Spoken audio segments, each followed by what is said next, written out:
Você já ouviu os nomes dos lendários chefes de guerra Apache, titãs da história dos nativos americanos, nomes como Jerônimo e Cochise. Esses homens lideraram nações inteiras de guerreiros contra a invasão das forças dos Estados Unidos, superando obstáculos enormes e destruindo tudo o que encontravam pela frente. No entanto, homens como Jerônimo e Cochise não foram os únicos líderes corajosos a dominar os campos de batalha das lendas da fronteira.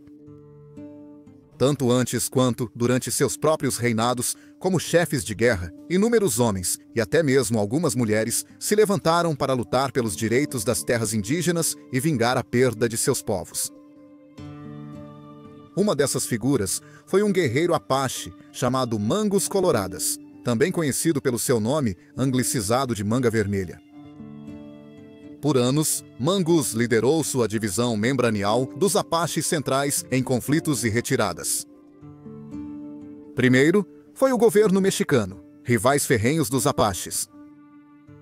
Depois, foram os Estados Unidos da América, após um tratado de paz ser quebrado de boa fé. Por mais corajoso e audacioso que Mangas tenha sido, sua história ainda permanece não contada. Uma história cheia de triunfos, provações e, pior de tudo, tragédias. Para garantir que seu legado não seja esquecido nas notas de rodapé dos contos folclóricos da fronteira, aqui está um mergulho mais profundo em sua vida e na execução injusta enfrentada por Lechoy Coconaste, traduzido como Manga Vermelha e conhecido coloquialmente pelo seu apelido em espanhol, Mangas Coloradas.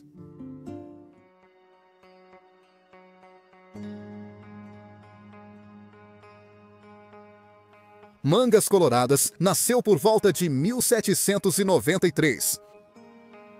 Pouco se sabe sobre sua infância e adolescência. É amplamente aceito que ele nasceu com outro nome. Registros indicam que Mangas foi chamado de Abadanco quando foi apresentado à sua tribo pela primeira vez. Mangas foi criado entre os Mimbrênio, dos Apaches centrais. Os Mimbrênios viviam no sudoeste do atual Novo México. Suas terras iam do oeste do Rio Grande até o sul, cruzando a fronteira com o México. Quando nasceu, muitos Apache viviam próximos aos espanhóis, já estabelecidos no México e sudoeste dos Estados Unidos da América. Por volta de 1790, quando Mangas teria nascido, havia pouco conflito e cerca de 2.000 Apaches viviam em assentamentos fortificados pelos espanhóis. A maioria dos conflitos dos Apache resultava de confrontos ocasionais com espanhóis ou grupos de guerra Comanche, seus principais rivais. Até 1821, quando o México conquistou a independência da Espanha, começaram os verdadeiros problemas com os Apache.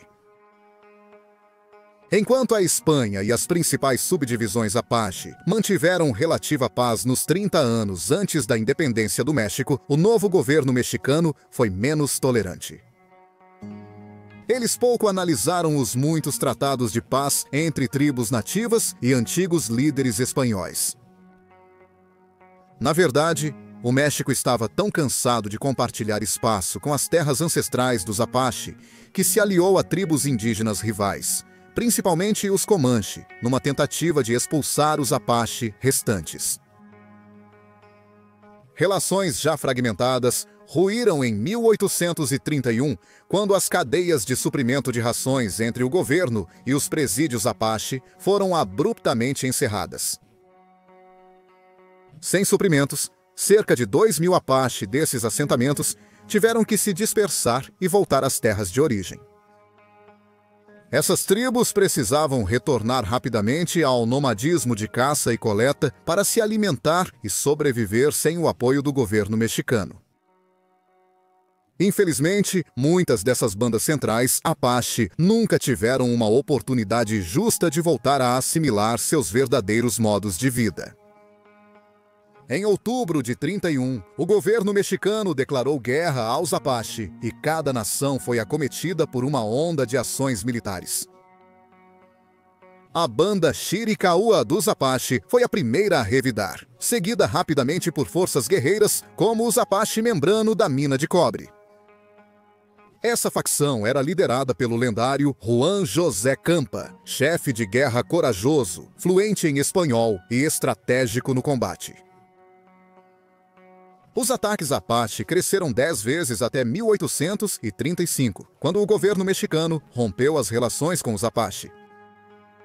Eles anunciaram uma recompensa considerável por qualquer couro cabeludo Apache. Caçadores de escalpos invadiram Chihuahua e Sonora, onde surgia o conflito entre Apache e mexicanos. As recompensas eram de 100 pesos por couro cabeludo de Apache do sexo masculino com mais de 14 anos. Depois, o valor foi aumentado para 50 pesos por uma Apache adulta e 25 pesos por Apaches menores de 14 anos.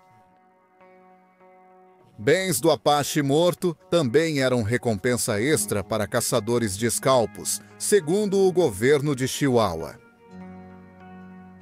O já citado Juan José Campa, líder Apache, acabou vítima dos caçadores de escalpos.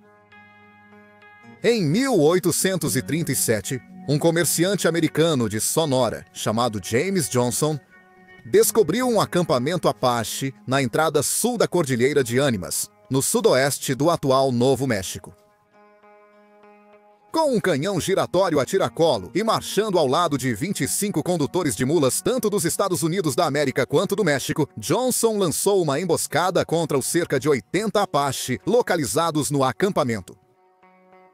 Johnson carregou a artilharia com pregos, cacos de vidro e balas de mosquete suficientes para causar grandes danos no acampamento.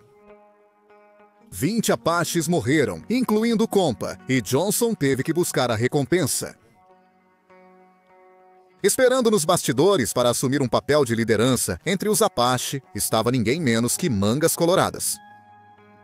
Com cerca de 43 ou 44 anos, Mangas já tinha a aparência de chefe de guerra experiente. Diziam que ele media cerca de 1,98 m, com um peito largo e ombros largos que preenchiam sua estrutura. Ele inspirava medo naqueles que se opunham a ele, uma característica vital para sua chefia, já que a guerra era travada no oeste. Ao assumir a liderança de seu grupo de membranos, ele buscou vingança contra James Johnson e os demais caçadores de escalpos intoleráveis do sudoeste. Em 1838, Mangas e seus guerreiros voltaram a Santa Rita, cortaram o suprimento das minas de cobre e vingaram suas perdas, matando 22 caçadores de pele locais. Os demais moradores de Santa Rita não queriam ficar para ver o próximo passo de Mangas. Todos os 400 deles arrumaram suas coisas e se mudaram 150 milhas ao sul para o presídio de Janos. Mas muitos nunca chegaram lá, pois foram interceptados pelo mesmo grupo de Apaches e mortos antes de sua chegada. Com o tempo, a área de Santa Rita ficou sem colonos brancos e mexicanos. Quem tentou ficar, apesar dos ataques de Mangas e companhia, morreu de fome ou foi embora após os comboios de suprimentos serem saqueados e afastados. A vingança dos Apaches estava funcionando a seu favor. O ímpeto de Mangas e seus companheiros de guerra não durou muito. Em 1846, o México declarou guerra total aos Estados Unidos da América, iniciando a Guerra Mexicano-Americana, que durou 3 anos. No início da guerra, Mangas, Coloradas e outras tribos Apaches apoiaram os Estados Unidos. Eles ainda viam o México e seu governo como inimigos e acreditavam que os Estados Unidos da América os derrotariam de vez. No fim, os Apaches recusaram neutralidade com uma nação que pagava por couros cabeludos de suas crianças. Assim, Mangas firmou um tratado de paz com as tropas americanas que ocupavam o território do Novo México e invadiam a Apacheria. Durante toda a Guerra do México, eles mantiveram a paz e a esperança retornou a Mangas Coloradas e seu povo. No entanto, as relações entre Apaches e Estados Unidos logo se deterioraram após o breve otimismo nos acampamentos Apaches. Mangas ofereceu ajuda às tropas americanas no sudoeste do Novo México, mas os militares dos Estados Unidos da América recusaram. Perto do fim da Guerra Mexicano-Americana, descobriram ouro e prata ao norte, na Califórnia. Isso trouxe colonos e garimpeiros esperançosos em massa através do sudoeste americano. Alguns só iam registrar uma reivindicação de mineração na Califórnia. Outros acreditavam que o oeste estava repleto de ouro escondido, fosse nos desertos, nas montanhas ou nas rochas vermelhas pelo caminho. As rochas vermelhas, que saturavam as paisagens de apacheria, também estavam incluídas, com as montanhas Pinos Altos se tornando o novo alvo central para os garimpeiros ávidos por ouro. As terras ancestrais que Mangas lutou para recuperar anos atrás estavam novamente ameaçadas de serem tomadas por outros. Agora, em vez do governo mexicano, eram os Estados Unidos, a quem os Apache haviam acabado de apoiar em sua busca para conquistar o México. Buscadores de fortuna brancos e mineradores, movidos por delírios de grandeza, ocuparam rapidamente assentamentos no território. A maioria ignorava ou não aceitava desde o início os tratados entre Mangas e os Estados Unidos. As tensões aumentaram 10 vezes entre os Apache e Mangas foi forçado a retornar ao seu grupo de guerra para conter o conflito provocado pelos americanos apáticos, porém furiosos. A terra natal deles estava sob risco novamente, e os chefes de guerra não queriam esperar a hostilidade chegar primeiro. Tudo foi por água abaixo 3 anos depois, quando qualquer vestígio de respeito entre os Apache e os Estados Unidos desapareceu de vez. Naquele ano, as antigas minas de cobre de Santa Rita, Novo México, fechadas por Mangas após o massacre de Santa Rita del Cobre, foram reabertas. As minas de cobre reabriram após a visita da delegação dos Estados Unidos da América e da Comissão de Fronteira México-Americana, liderada por John Russell Bartlett. Bartlett foi chamado para acalmar as preocupações dos principais chefes de guerra das bandas Membrenho e Mogolon dos Apache, conduzindo conselhos de paz em junho de 1851. Juntaram-se a Bartlett Mangas Coloradas, Delgadito Ponce, Caledo Amarilo e Cuchilo Negro, o chefe de guerra da banda Membrano das Águas Quentes. Guerreiros e anciãos. Apache lidaram com oficiais dos Estados Unidos da América tempo suficiente. Sua traição e frustrações foram escondidas, mas nem todos deixariam o local em paz. Veja. Mangas continuou irritado com os insurgentes americanos muito tempo depois das tentativas de paz da delegação dos Estados Unidos da América e se aliou a um antigo aliado para continuar lutando contra os incendiários residentes de Santa Rita. Esse aliado era Cuchilo Negro, que compartilhava do desagrado de Mangas. Faca Negra, como os colonos brancos o chamavam, ajudou os membrênios por cerca de 5 anos. Acreditava-se que ele era cunhado de Mangas Coloradas, e juntos, os dois forjaram um laço de ferro à medida que mais e mais antagonistas chegavam à bacia árida e às florestas montanhosas do povo Apache. Em 1857, Cuchilo Negro e alguns de seus guerreiros foram mortos por soldados do exército dos Estados Unidos, e Mangas tentou continuar sua missão pela primeira vez em quase uma década, sem seu braço direito ao seu lado.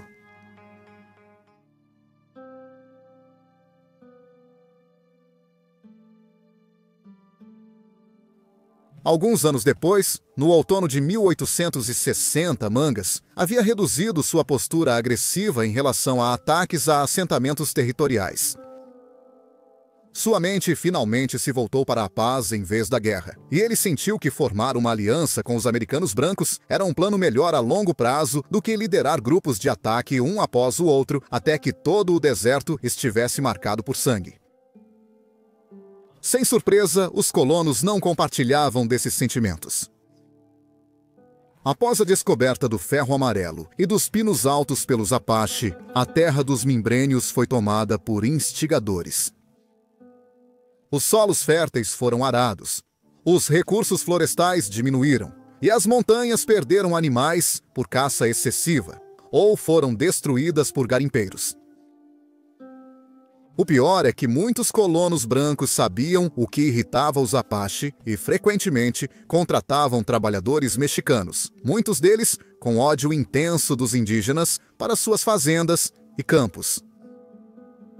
Quando provocados, os Apache revidavam, roubando gado e saqueando assentamentos no início dos anos 60. Tudo chegou ao ápice em dezembro de 1860. Com o governo dos Estados Unidos da América ignorando as hostilidades contra os Apache e alguns oficiais apoiando o genocídio, mineradores e colonos do sudoeste do Novo México aproveitaram a situação. Enquanto um grupo pacífico de mimbrénios montava acampamento às margens do rio Mimbres, um grupo de 30 mineradores desceu até o acampamento deles e os emboscou. 4 Apache morreram. 13 mulheres e crianças foram sequestradas e muitos ficaram feridos ou mutilados. Esses ataques foram intensificados pelo governo americano 2 meses depois, em fevereiro de 61. George Bascom, tenente do Exército dos Estados Unidos da América, foi enviado para investigar uma denúncia de um fazendeiro branco, de que os Apache haviam realmente sequestrado seu filho. Mas Bascom tinha outros planos e usou a falsa investigação para atrair o chefe Apache, Cochise e um pequeno grupo de familiares e guerreiros até Apache Pass. O desfiladeiro no sudeste do Arizona foi projetado como armadilha para impedir a fuga de Cochise e outros. Eventualmente, o chefe de guerra conseguiu fugir no último instante, mas sem o restante de seu grupo junto com ele. 5 guerreiros Apache foram linchados, no episódio depois chamado de Caso Bascom. Cochise estava mais furioso do que nunca, assim como seu sogro Mangas Coloradas e outros líderes Apache Chiricahua. Juntos, todos os chefes de guerra de todas as tribos chegaram a um acordo que até que a ameaça de conflito pelos Estados Unidos, seu exército e povo fosse eliminada, eles retomariam seus ataques. Agora, era de fato uma guerra total entre Apaches e americanos. Mesmo após o exército dos Estados Unidos retirar muitas tropas, com a 1861, os grupos de guerra Apache continuaram existindo. Eles deixaram sua presença mais evidente do que nunca, aterrorizando os assentamentos com uma atitude ousada e incansável. Mangus e seu grupo estavam no ataque sem remorso. No verão de 62, o papel de Mangus mudou, pois os Apaches enfrentavam mais resistência e seus ataques pouco mudavam a opinião dos colonos teimosos. Apesar da habilidade como estrategistas militares, Mangus e Cochise estavam em menor número perto do fim da campanha daquele ano e quase pagaram o preço máximo. Em julho de 1862, Mangus liderou 200 guerreiros Apaches a Apache Springs, onde cerca de 100 voluntários da Califórnia estavam acampados. Ocultos entre as árvores, os guerreiros Apaches atacaram rapidamente os soldados com revólveres e facas Bowie. Os voluntários da Califórnia se reagruparam e forçaram os Apaches a recuar antes de serem derrotados. No final do confronto, Mangus foi baleado no peito e quase não sobreviveu ao desfiladeiro Apache. Numa tentativa desesperada de salvar seu estimado líder, os guerreiros Membrania sobreviventes carregaram o ferido Mangus por 190 quilômetros através das colinas desérticas até Janos, no México. Em Janos, vivia um médico de talentos e habilidades reconhecidos em todo o sudoeste americano, até pelos Apache. O médico sabia que, se não salvasse o chefe de guerra, morreria, então ajudou Mangus a se recuperar com sucesso. Mesmo assim, Mangas era só uma sombra do que veio depois. Com cicatrizes recentes aos 70 anos, o lendário guerreiro Membrania sabia que seus dias liderando batalhas estavam no fim. Quando as folhas mudaram no fim do verão de 1862, Mangas decidiu buscar a paz entre os Apache e os Estados Unidos da América pela última vez. Apesar da oposição de outros conselhos tribais Apache, Mangas se dispôs a reunir-se pessoalmente com os americanos, acreditando ser o melhor caminho para um tratado de paz. Os outros chefes achavam que era uma armadilha mortal, mas deixaram Mangas seguir com seus desejos mesmo assim. Enquanto isso, o líder das milícias do Novo México e Califórnia, perto de Apacheria, General James Henry Carleton, soube dessas conversas de paz. Era conhecido por odiar profundamente os Apache e rejeitar rapidamente a lei e a ordem. Carleton disse aos seus colegas oficiais que não confiava em Mangus e, em vez disso, enviou o brigadeiro-general Joseph Rodman West para destruir e castigar todas as tribos membrano ainda ativas no sudoeste. West. O General West também odiava os Apache como Carleton, levando à emissão da Ordem Geral número 1. O plano deles contra os Apache já estava em curso em 17 de janeiro de 1863. West, com seus milicianos e um esquadrão de mineiros furiosos, chegou aos sopés de Pinos Altos e logo acenou bandeira branca. Mangus já estava a caminho e seguiu para o posto militar, acompanhado por uma escolta de 12 guerreiros Chiricahua. Ele estava otimista com as negociações de paz, mas confiante demais de que os americanos agiam de boa fé. Logo, os Estados Unidos mostraram seu real motivo. Quando Mangus fez contato com a Companhia Weston, todos os seus soldados camuflados apareceram com as armas em punho. Eles exigiram a rendição de Mangus, enquanto os 12 escoltas Apache retornavam aos acampamentos para informar sobre a captura do chefe. Mangus implorou por reversão, prometendo que ele e seus homens estavam ali para negociar de boa fé. Tudo entrou por um ouvido e saiu pelo outro, já que o chefe de guerra foi algemado e levado para o Fort McLean, 15 milhas ao sul.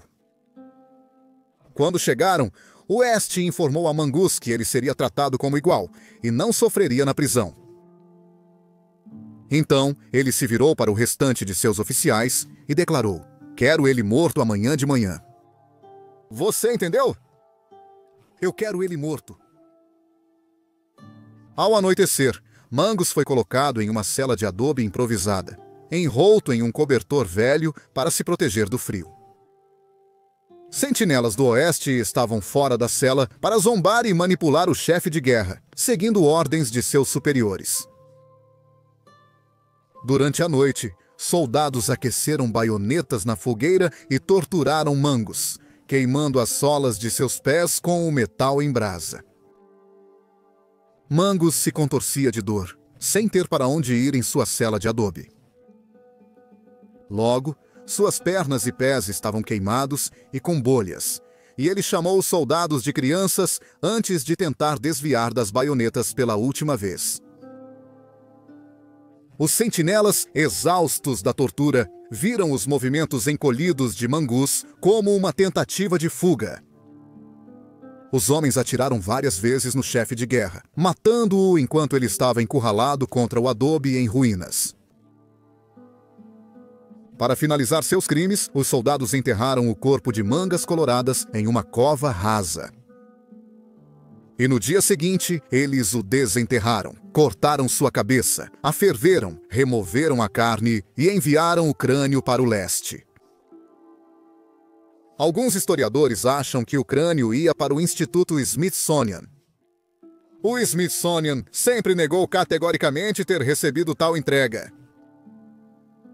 Alguns achavam que o crânio foi exibido em Nova York, no gabinete frenológico de Fowler. Até hoje, o paradeiro do crânio dele é desconhecido. Após a execução injusta, o General West acreditava que o assassinato de Mangus acabaria com a confiança restante dos Apaches. Mesmo assim, ele só aumentou o caminho de guerra da nação. Cochise, seu genro, e Jerônimo, seu pupilo, formaram a nova liderança das tribos Apache.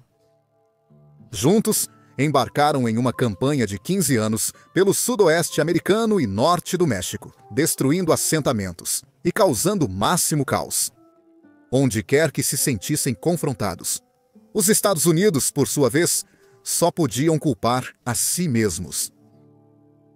Eles tentaram suturar suas feridas intolerantes com violência e não deveriam ter ficado tão surpresos quando essas tentativas foram recebidas com ainda mais violência.